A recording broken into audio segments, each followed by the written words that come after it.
Faith family, and a Merry Christmas to all of you.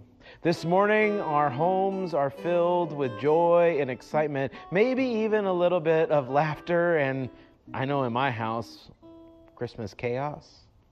Maybe you've already opened some of your presents and now you're sitting down to a meal with your family.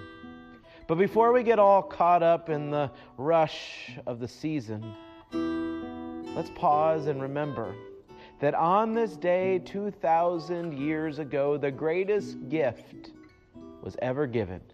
And it was placed in a manger, just like down there. A child was born to us, a Savior who is Christ the Lord. Imagine the scene.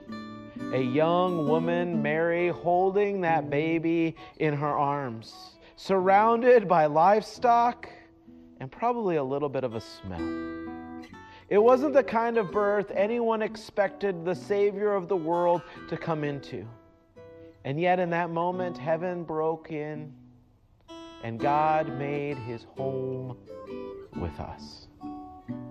The Bible tells us that when the shepherds heard of the good news from the angels, they were filled with fear.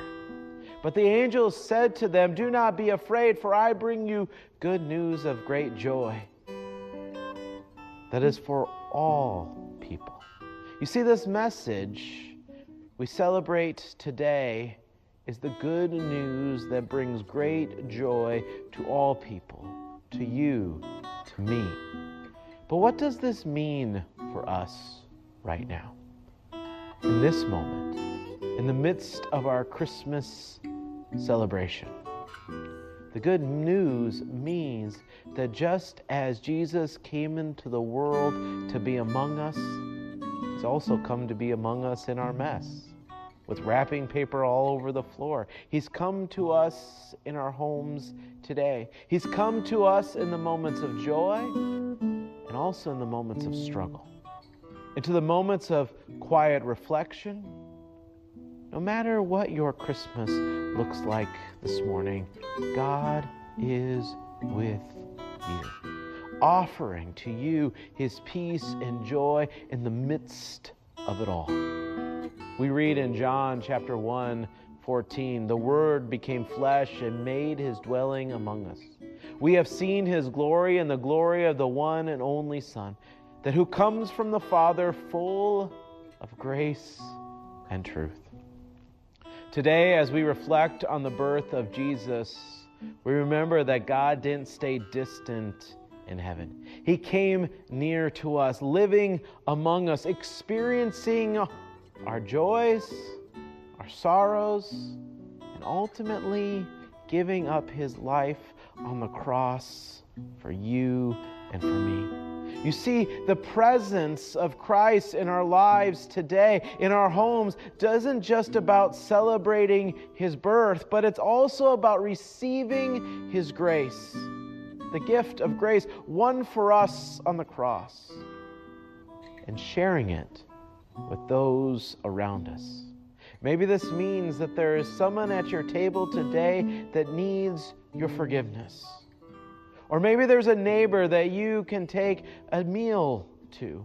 Or just simply send a text sharing an encouraging word to someone in your life who might be struggling. Just as Jesus showed his love through his life and sacrifice, we are called to live out our lives in his love, in our homes, in our relationships, in our jobs, in our communities.